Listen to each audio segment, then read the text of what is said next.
Hey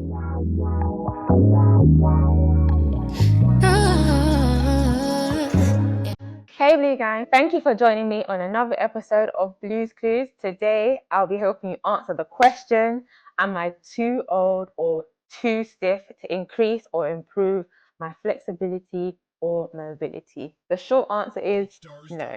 You're not too old and you're not too stiff. Flexibility and mobility just require a few small things, which are 1. Hard work and the correct technique. 2. Consistency. 3. Get yourself a stretch coach. So we'll go through these all individually, starting with hard work and the correct technique.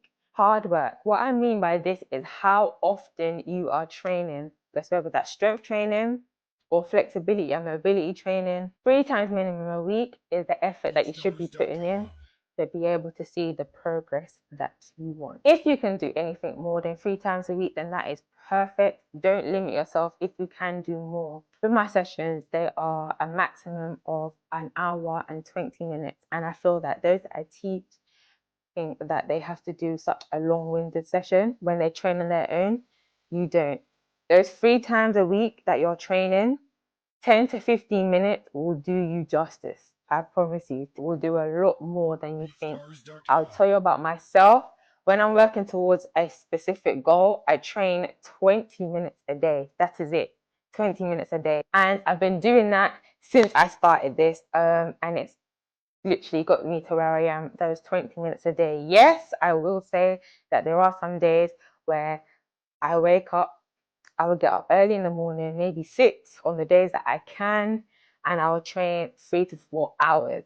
So, of course, that's got me to where I am as well. But those days coming around regular is very unlikely, just like many of us all. We all have our own personal lives going on. So doing 3 to 4 hours training time regular, I wouldn't try to force that on anyone. If you don't want to think about it being a chore, otherwise you won't want to do it. 3 times minimum a week, 10 to 15 minutes, I promise you it will do you some good justice. Let's talk about the correct technique. If you know me, you know I hate my time getting wasted and I hate wasting my own time. Saying that, if I put in loads of time into this journey, doing the incorrect technique, literally your entire session and your entire journey is a waste of time. You don't want to do a whole hour of a session with the incorrect technique. What I mean by that, I'll give you an example of a lunge. Going into a lunge, you need to make sure your front leg is at a right angle. You don't want your front leg too far forward and you don't want it too far back. So understanding how your body is meant to feel and meant to look during your stretching. I'll give you another example, toe touches. A lot of people do it incorrectly. I used to as well before I was trained myself. Yeah, it's literally just a very common one. A toe touch, you always have to make sure you have a flat back when you're coming down. No matter if you can touch the floor or not, your back needs to be flat. If your back is curved, you're not stretching the correct part. You want to be stretching your hamstrings. So if your back is curved, it takes away from your hamstrings and you're now stretching your back. You have a flat back, you're now stretching the correct part of your full hamstring. So that is a second example of the reasons why your correct technique and the time you put in, the time and effort you put into this journey plays a big part. Training, something I get excited about talking about every time. Flexibility without strength is dead. It's a disconnection. It just doesn't work. You can't have flexibility without strength. But let me explain. A lot of us have different aches and pains, no matter the age, no matter the size, lower back pain, tight hips, tight hamstrings, which are the common ones. Okay, you have a tight back. A lot of us will think to get a massage, which is great, or to stretch it out again, which is great. But stretching it alone is not going to help. You need to strengthen your lower back too. The same thing with your hamstrings. If you have weak hamstrings, or you're always pulling a hamstring, again, it's because your hamstrings are weak and they need to be strengthened. They can't just be stretched out alone. Saying that, having things like lower back pain or tight hips is actually caused by having a weak core. It's all connected. So if you have a weak core, that could literally be the cause of your aches and pains. So again, you would have to strengthen your core rather than just working on your back or working on your hips. it's all connected. This can be easily done outside of Blue's Clues and going on to the strength and flexibility side. Those videos are posted, so back strength training, legs, hips, hamstrings, that will all be on my channel. Stretching alone is not going to help you. You need to have strength too. That doesn't mean you need to build muscle. I love building muscle. That does not mean you need to build muscle. You just need to strengthen those specific parts of the body. Laziness and the correct technique is not going to work.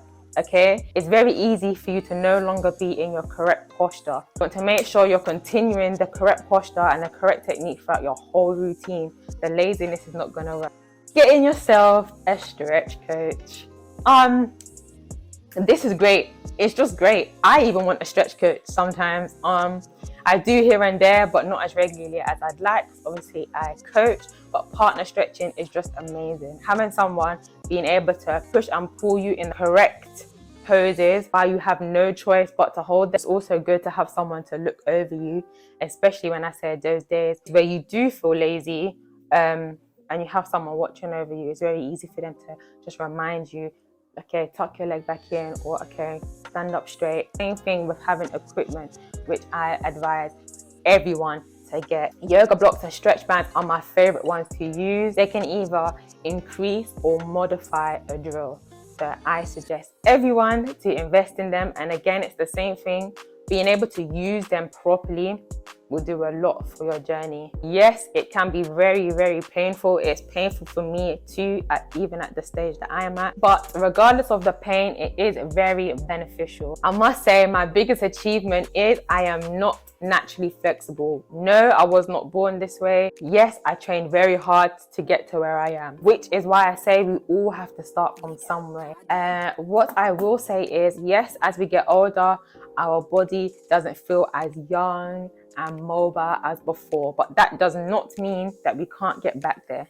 Like I said, it's literally just hard work and consistency. You put in a few minutes a day. Even if you don't see physical improvement, you will definitely feel it.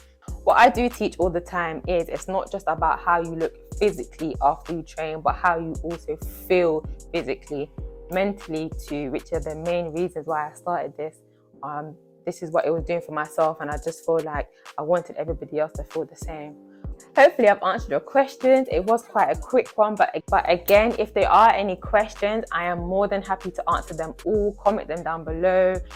Hopefully I will see you in my next one. Blue's Clues.